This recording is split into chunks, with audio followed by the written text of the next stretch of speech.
जी मेरा प्रश्न ये है कि हमारे जो बुज़ुर्ग लोग हैं वो शुद्धि को बहुत मानते हैं और ऐसे हम कभी बाहर से भी आते हैं तो वो पहले बोलते हैं कि शुद्धि करो उसके बाद ही घर में कुछ छुओ।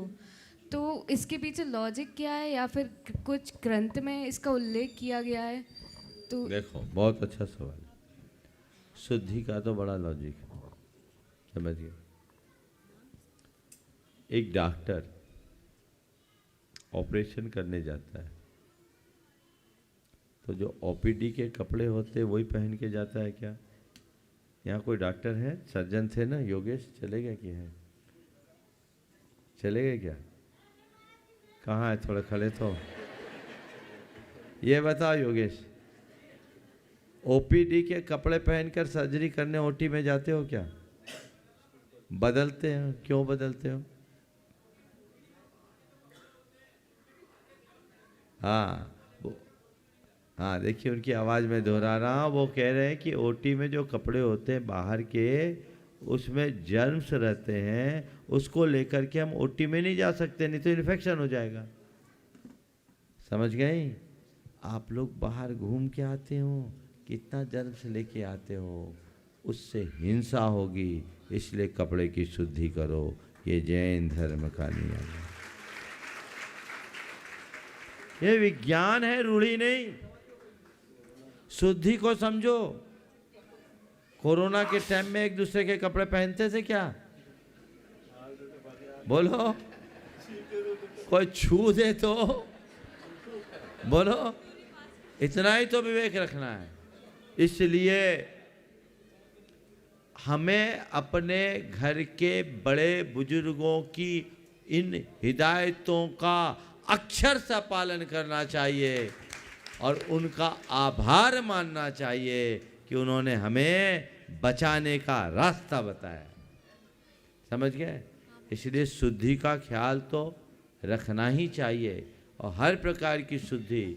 और तुम्हारे माध्यम से, तुम जैसी सारी युवतियों से, बच्चियों से मैं कहना चाहूँगा, घर की जो परंपरागत 3 दिन की शुद्धि है उसका पालन दृढ़ता से होना चाहिए। ये पालन दृढ़ता से करो। क्यों महाराज? ये तो नेचुरल प्रोसेस है। नेचुरल प्रोसेस से मैं भी मानता हूँ, लेकिन ध्यान रखो, मल जब तक शरीर के भीतर होता है वो ग्राह्य होता है, शरीर से बाहर निकलता है, शुद्धि करनी पड़ती है। तो जैसे हम मल मूत्र के छेप करने के बाद उसकी शुद्धि करते हैं, ऐसे ही ये मल है जो निरंतर रिश्ता है। तो उस समय हमारी अशुद्धि है, तो हम उस अशुद्ध दशा में किसी भी वस्तु का स्पर्श न करें, किसी भी व्यक्ति का स्पर्श न करें। ये दृष्टिकोण रहा। और भारतीय परंपरा में एक और विशेषता रही कि ये एक प्रकृति सुलभ व्यवस्था होने के कारण एक लेडी को 3 दिन का रेस्ट दिया जाए।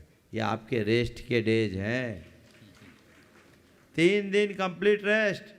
और उस दिन, उन 3 दिनों में घर की दूसरी सदस्याएं ये काम करें और घर में दूसरी महिला ना हो तो पति घर का काम करे।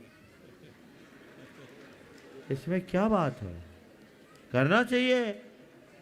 क्या है, इन्हीं का ठेका है क्या?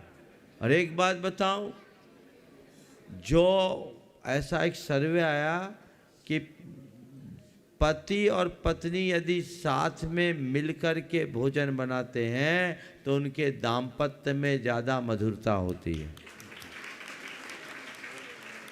क्या दिक्कत है? इसको छोटा काम क्यों समझते हो? बोलो।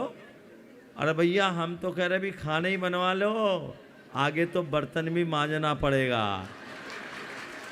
समय बदल रहा है, तेजी से बदल रहा है, समझ गए ना? लेकिन इसमें कोई बुराई नहीं। जितने भी बड़े शेफ हैं वो कौन है? बोलो, मेल है कि फीमेल? पाक कला में पुरुष भी निष्णात होता है। और अगर घर में 3 दिन पुरुष रोटी बनाने लगे ना तो घर के सब लोगों को अच्छा माल खाने का मौका मिलेगा। ये प्रैक्टिस में होना चाहिए, ये व्यवस्था बनानी चाहिए। और कदाचित ऐसा नहीं हो तो घर में 3 दिन पहले ही कुछ ऐसी व्यवस्था बनाए कि घर भर के लोग रूखा सूखा करके काम चलाए, अथवा बाहर से कोई शुद्ध व्यवस्था बना करके व्यवस्था बनाई जाए तो ये काम हो सकता है।